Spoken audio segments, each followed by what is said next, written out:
1 number, মেঝের কোণা থেকে যদি শার্ট দিয়ে কালো পিঁপড়ে উঠে আসতে দেখেন, তবে তা অত্যন্ত শুভ বলে মনে করা হয়।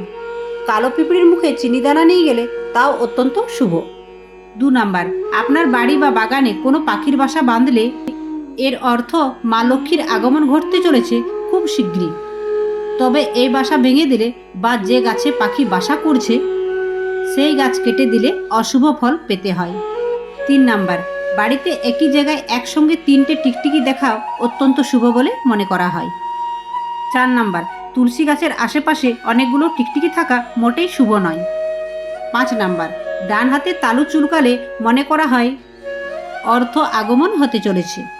6 নাম্বার, স্বপ্নে যদি ঝেঁটা, পেঁচা, কলসি, বাঁশি, হাতি, সাপ, টিকটিকি বা গোলাপ ফুল দেখেন তাহলে বুঝবেন শিগগিরই মা লক্ষ্মীর দয়ায় প্রচুর অর্থ লাভ হতে চলেছে।